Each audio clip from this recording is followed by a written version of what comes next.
Hi, this is Jake Baker, and I want to thank you for joining us for part 2 of this multi-part series, Mystery Babylon, The Seeds of Destruction. In part 1 of this series, we've shown multiple Bible proofs that Mystery Babylon does indeed exist in today's current world. This message was about 1 hour and 40 minutes, and this is the second half of that message. The message, Mystery Babylon, Seeds of Destruction, will continue next week. Join us next Saturday on the Sabbath for this urgent message. Now, let's continue. 1/4, 1 out of every 4 people here,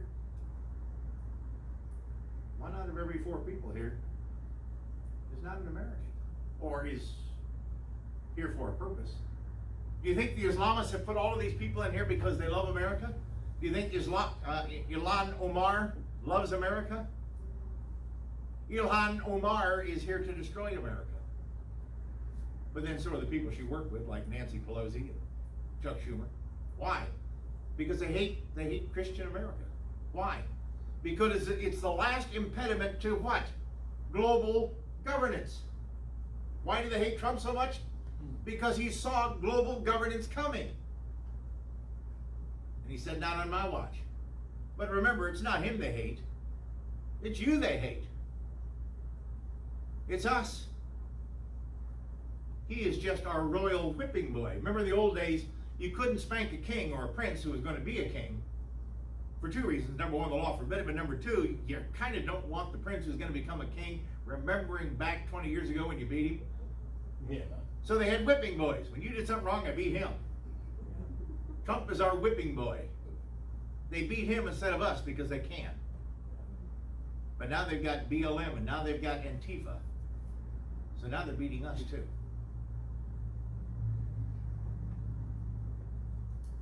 Behold, I'm against thee, O destroying mountain, saith the Lord, which destroyeth the earth, and I will stretch out my hand and roll thee down from the rocks, and I will make thee a burnt mountain. You just think you're king of the hill, but you're not. Because it's my hill. And you will be a burnt mountain when this is done. A volcano, in other words. It's going to blow you to bits. Who in all the earth has such influence and is a destroyer of the nations? Who in all the earth can do what this country can do? They shall not take out of thee a stone for a corner, nor a stone for a foundation, but thou shalt be desolate forever, saith the Lord. Well, that's part of judgment, isn't it? Because the Lord said, because you have destroyed the whole earth, because you have shed innocent blood from one corner of the planet to the other, I will not pardon that sin. The sin of innocent blood will not be pardoned. That's, by the way, if you are truly pro-life, and I had a pastor ask me one time, he said, how can you be pro-life and pro-death penalty? I said, because you have to be. Only an insane person who is pro-life would not be pro-death penalty, because if you do not show people that stealing a human life requires your life, it will happen all the time. And it's happened all the time. By the way, Revelation also says that you'll be condemned, you'll be destroyed for your pharmakia, like pharmacies, because of your drugs, because of your incantations, because you trust in doctors and you trust in medicines and you trust in everything but me. Why is it we want to keep extending life? You know, the last 10, 15 years of an old person's life are generally not productive, oftentimes painful, oftentimes hardly worth living, but we keep everybody alive. Why? Because nobody wants to die. We all want to go to heaven, but nobody wants to die.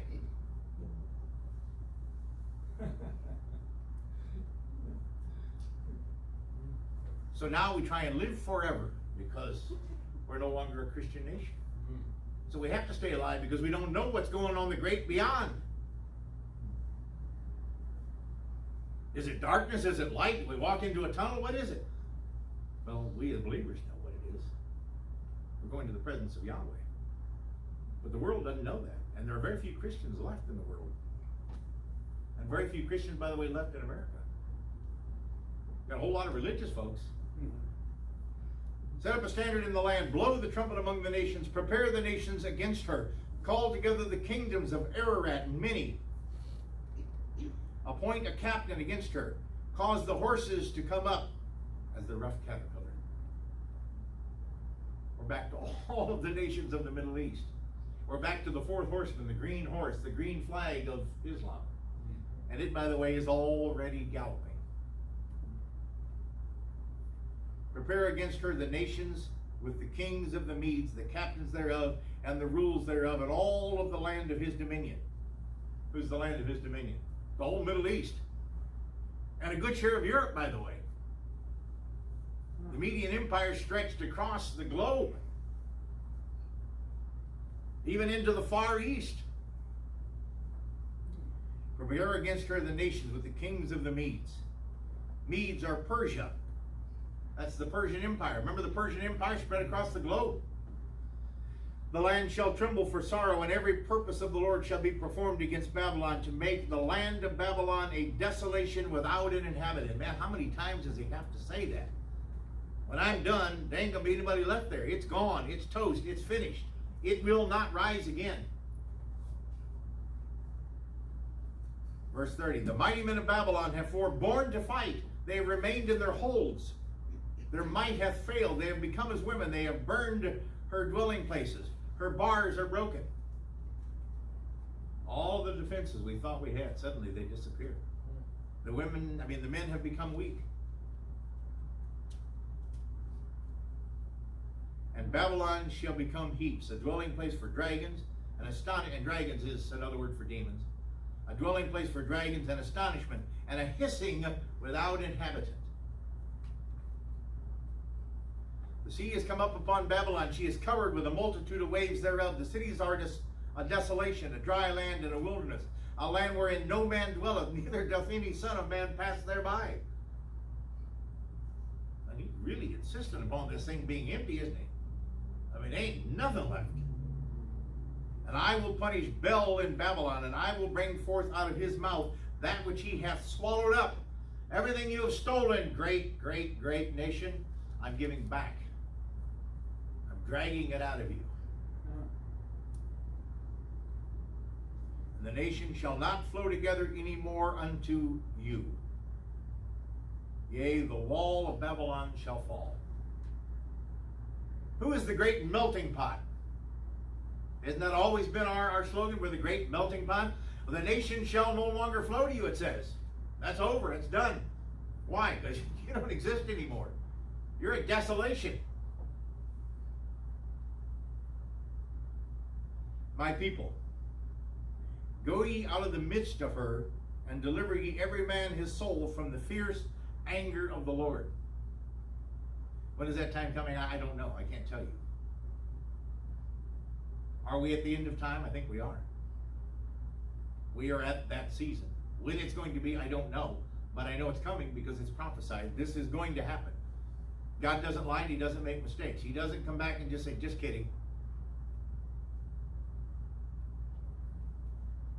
Unless your heart be faint and you fear the rumor that shall be heard in the land, a rumor that shall come 1 year, and after that in another year shall come a rumor, and violence in the land, and ruler against ruler. Do we have violence in the land? Do we have ruler against ruler? Are our governors fighting over how to handle these problems? The left-wing governors, the liberal governors want to keep the chaos fomenting. Ruler against ruler. Trying to keep the evil alive. Therefore, behold, the days come that I will do judgment upon the graven images of Babylon, and her whole land shall be confounded, and all of her slain shall fall in the midst of her. And the heaven and the earth, and all that is in therein, shall sing for Babylon, for the spoilers shall come from the north, saith the Lord. What are they singing? A song of mourning. It's a weeping, crying wail. Babylon the Great has fallen, It's gone. They sing a dirge. As Babylon hath caused the slain of Israel to fall, so Babylon shall fall, the slain of all the earth. Ye that have escaped the sword, go away, stand not still, remember the Lord afar off, and let Jerusalem come to mind. Now, we see that and we say, that means we're supposed to go to Jerusalem. No, what does it say? Remember what they did when the Romans came. When the enemies came, they came to Jerusalem. It says, remember Jerusalem. Flee to the hills. Get out of harm's way. Flee and escape the land of Babylon.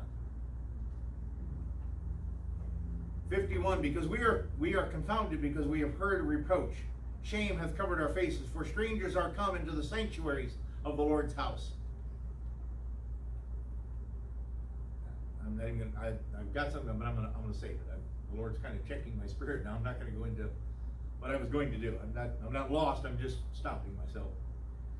Wherefore, behold, the day comes, saith the Lord, that I will do judgment upon her graven images, and throughout all of her land the wounded shall groan. Though Babylon should mount up to heaven, and though she should fortify the height of her strength, yet from me shall spoilers come unto her, saith the Lord. You can do everything you want. You can build your armies bigger, badder, faster, more powerful.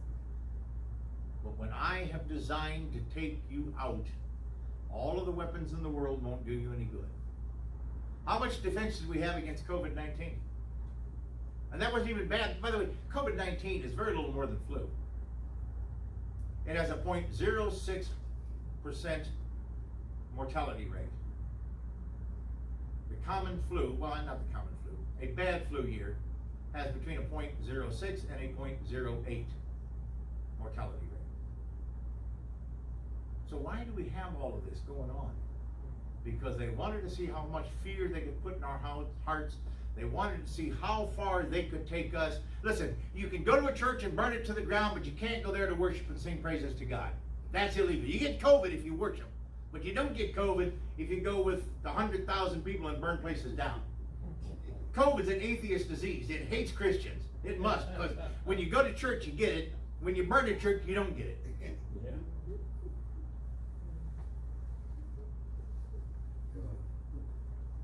Sound of a cry cometh from Babylon, and a great destruction from the land of the Chaldeans, because the Lord hath spoiled Babylon and destroyed her out of the great with a great voice. When her waves do roar like great waters, a noise of the voice is uttered. What voice? God's voice. There comes a time when the arrogance of nations is ceased. 1492, Columbus sailed the ocean blue, and Spain and Portugal threw out Jews of the land. They started the Spanish Inquisition. And it was a very short time later that their fleets were destroyed. Their power was gone. Germany killed the Jews, and they were destroyed completely and utterly. There's a time when evil is recompensed. America has, unfortunately, been evil. There's going to come a recompense. Jeremiah 51:64. And thou shalt say, thus shall Babylon sink, and shall not rise from the evil that I will bring upon her, and they shall be weary. Thus far the words of Jeremiah. Not just Jeremiah. Go through Isaiah 24, go through Joel chapter 2, Revelation 6, 14, 18. Let's look at 18. And now the kings of the whole earth who have committed fornication and lived deliciously with her, with whom? Babylon, shall bewail her and lament her, for they see the smoke of her burning. Babylon is destroyed. And all of the kings of the earth, they look and they see the smoke of her burning. Yeah. Can you imagine what that's going to be like? Standing afar off for the fear of her torment. Listen, it is so bad that nobody even comes close to try and help. They're standing afar off for fear of her torment, saying, alas, alas, that great city, Babylon, that mighty city, for in 1 hour is thine judgment come. So we got a country that's going to be destroyed and now a city. And the merchants of the earth shall weep and mourn over her, for no man buyeth their merchandise anymore. Wait a minute, why are the merchants of the earth mourning over the city of great beauty in Babylon? Because she's dead? Because the people are dead? No, because they can't buy her merchandise anymore. They don't care a whit about her. But they mourn because she made them rich, and now they can't get rich on her anymore. The merchants of gold and silver and precious stones and of pearls and of fine linen and purple and silk and scarlet and all the tine wood and all the manner of vessels of ivory and all the manners of most precious wood and of brass and of iron and marble and cinnamon and odors and ointment. And what are all these things, by the way? The highest of luxury goods. That's what it's talking about. And frankincense and wine and oil and fine flour and wheat and beasts and sheep and horses, chariots, and the slaves and the souls of men. You think we still don't have slavery? How many people are working for a wage that is barely able to get them by? Is that not slavery? The slave trade around the world, by the way, is bigger now than it was at the time of the American foundings. We trade human beings like cattle. Yeah. Where do you think ISIS got the idea? They didn't come up with that. It's going on globally. Look at what we just read about Epstein and the Clintons and Rape Island. Yeah. Texas, by the way, is one of the abduction capitals of the world for the sex trade. They grab little boys and little girls from all over Texas and send them to who knows where.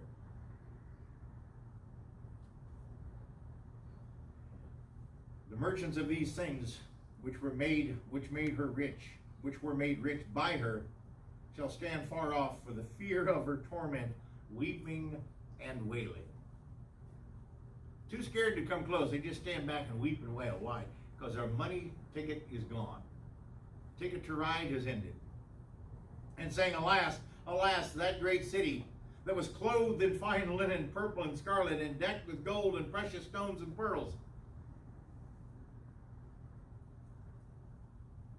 You see, we've all got our golden calves. In fact, we take our golden calf and put it right in front of a stock exchange here so that everybody can see it. And saying, alas, that great city. In 1 hour, so great riches is come to naught, and every shipmaster and all the company of ships and sailors, and as many as trade by sea, stood afar off, not even coming close. The ships don't even want to sail by. And cried when they saw the smoke of her burning, saying, what city is like unto this great city? And they cast dust upon their heads, which is a sign of mourning and anguish. They cast dust upon their heads and cried, weeping and wailing, saying, alas, alas, that great city wherein we were made rich. So do you think they care about the people? No, they're brokenhearted. Why?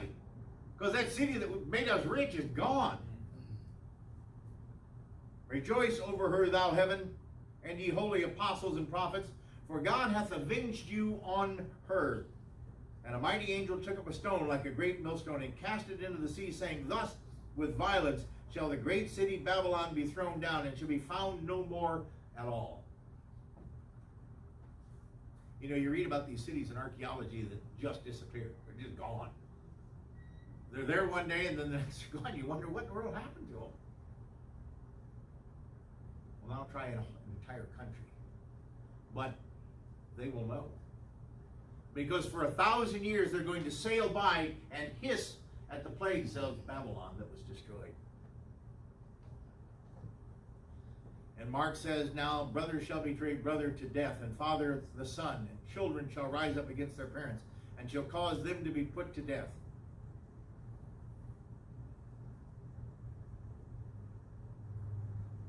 And if any man say to you, and I'm skipping down a few verses, if any man shall say to you, lo, here is Christ, or lo, there is Christ, believe them not. In other words, we don't count on some secret rapture someplace. If they tell you, lo, he's here, or lo, he's there, he's not there. He says, you'll know when I'm here. For false prophets and false Christ shall arise, and shall show signs and wonders to seduce, if it were possible, even the very elect. But take ye heed, behold, I have foretold you all things. But in those days, after that tribulation, the sun shall be darkened, and the moon shall not give her light, and the stars of heaven shall fall. What are the stars of heaven that are falling? All of the fallen ones that God has locked up into the outer regions are going to fall to earth, and hell is literally going to be unleashed. And the stars shall fall, and the powers that are in the heavens shall be shaken.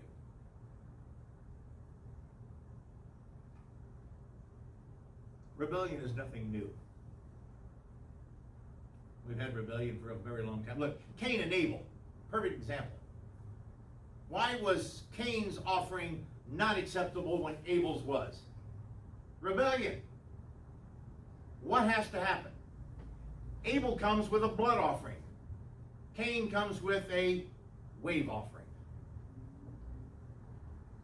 Blood has to come first. Without Calvary, there could be no resurrection. Without the blood, there could be no resurrection. Without the resurrection, there is no morrow after the Sabbath, after Passover, which is the Sunday after the Sabbath, was the day of first fruits, when Messiah presented himself to his Father. Without the blood, there can be no crucifixion. With no crucifixion, there is no resurrection. Cain tried to skip the blood. He went to the wave offering. It's idolatry. Why? Because without the blood, there is no redemption. Cain brought the wave offering, not the blood offering.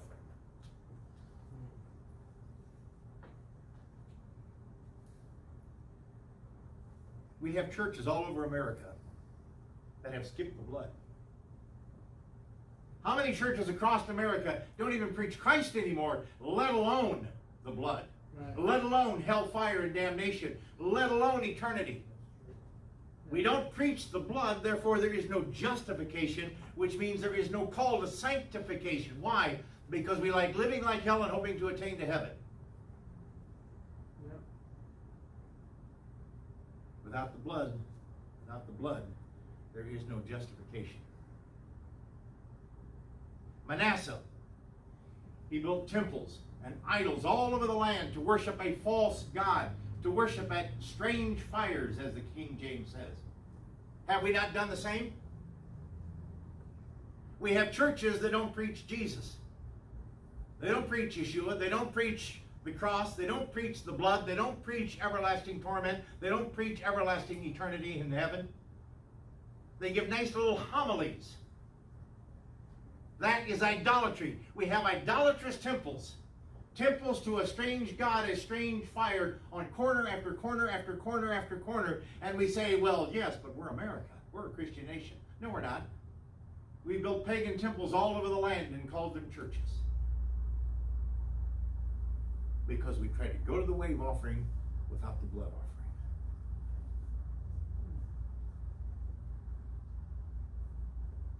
You look at the first 5 books of the law, the Torah. What were they? We call it the law of Moses. It wasn't the law of Moses. It was the law of Yahweh as given to Moses. What was Messiah? What does John 1 say? In the beginning was the Word, the Logos, the law word, the revealed righteousness of the Father, the law. He was the law word in the flesh, and the law word came to earth and dwelt among us. What was Pentecost about? Pentecost wasn't about tongues and healing and miracles. Pentecost was about the giving of the law. That's when the church changed from the Old Testament to the New Testament. Why? Because no longer on tablets of stone, but now the law was written on the hearts of man by the Holy Spirit. Amen. Messiah was planted on the hearts of man. And when you throw out the blood and when you throw out the law, remember the law is old-fashioned. We don't preach that anymore. That's not loving. Then it's not loving to tell a child not to grab a hot burner. You see, if you don't preach the law, you don't care enough to keep someone from sinning and condemning themselves to hell. When you throw out the law, you have thrown out the Messiah. And that makes you a pagan. That makes you an idolater. Wow. When you deny the God of the Bible, when you deny Messiah, you have become an idolater. And we've got these nice little houses of idolatry all over the nation. And we wonder why God is not pleased. You have Ichabod written on it. It's true, exactly what you've got. You have Ichabod. Cain and Abel knew the law. It was written on their hearts. They understood it. Yeah. You know, I recently had a friend, a new friend. She said something that just raised my hackles. I wanted to just explode when she said it. She said, Messiah, Yeshua, did not come to start a new religion. Oh, I was What do you mean he didn't come to start a new religion? What, are we all supposed to be Judaizers now? Yeah. Messianic Judaism. Has anything changed? Is Yahweh the same yesterday, today, and forever? Yeah. So did Messiah start a new religion? No. He simply came to bring us a new covenant, to fulfill that which had been waiting for all of those years, to bring it to fruition, that we might move from tablets of stone to the law written on a heart of flesh. He did not start a new religion. It's Messianic Judaism. It's the understanding that Yahweh is the same yesterday, today, and forever.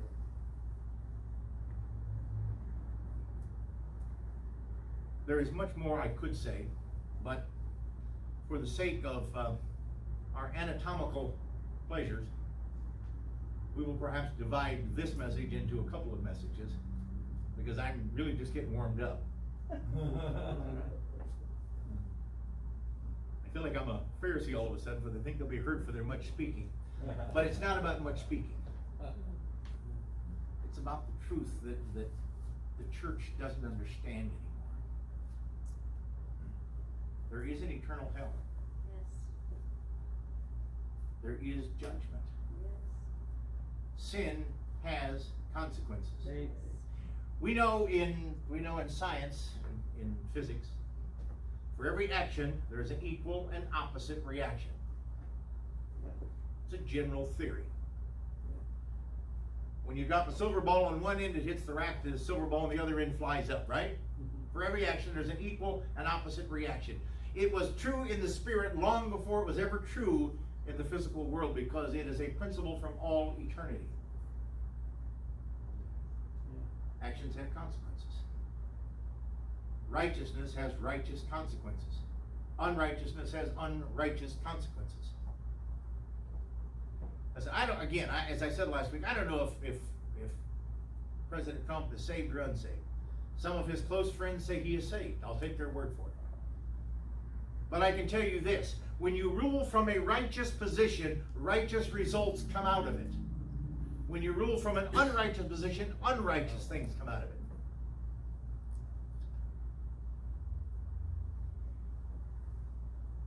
I believe with all my heart, sadly, that America is Babylon.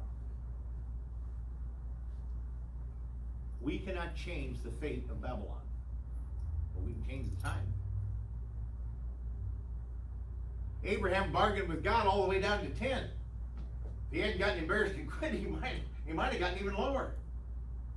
But his next number probably would have been 5, and that still probably wouldn't have cut it. It was 4.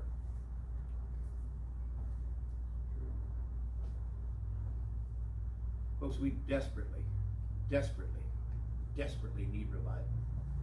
I'm not an evangelist. I'm not a pastor.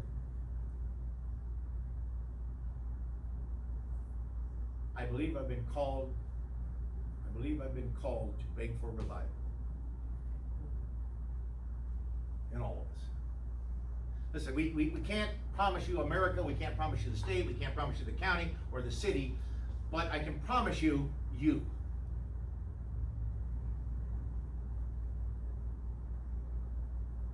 No revival begins without prayer. And I don't mean prayer. I don't mean we tick off a few things on our prayer list and move on about our day. I mean prayer. You look at guys like Charles Finney. They had guys that went out and prayed ahead of their visits to churches. I wish I had time to go into this today, but I know I'm long, so I won't. But he had one guy that was so weird, people were actually afraid of him. Because this guy would go and he would pray.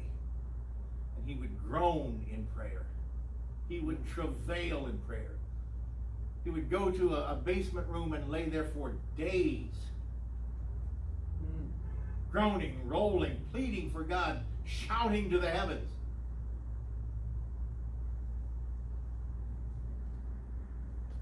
But Charles Finney was one of the most effective second Great Awakening evangelists ever. He saw 100,000 people saved in a town of 10,000. That's pretty good math. The guy that this gentleman, this praying guy was staying with, came to faith. He's scared to death. He said, this guy is creepy. He prays all the time. He rolls on the bed. He groans in prayer. Then he said, he's all right. Don't worry about it. By the way, when they found his prayer diary, they found that in every revival that Finney preached, the things that happened in the revival happened in the exact order of this man's prayer from his prayer journal. The effectual fervent prayer of a righteous man availeth much. We need prayer warriors desperately. I mean warriors, not polite little prayer guys. Not sweet little guys or women that pray for 5 minutes a day for us. We need people that will travail in prayer. Where are they? We are desperate to find them. Because we need revival. We need revival individually, and we certainly need revival as a church. Because I believe right now the church is leading more people to hell than the pagans ever thought about. Because the church is no longer the church. When you take Messiah out of the church, you are an idolatrous people. And we have become that. I'm going to stop. I thought maybe I could do this in 2. Probably going to take 3 before I get done. But it is, I believe, the message of Yahweh to the church today. I believe the Lord is calling out a people to be holy. Because we have seen Mystery Babylon and the seeds of our own destruction, and the sad part is we have planted those seeds.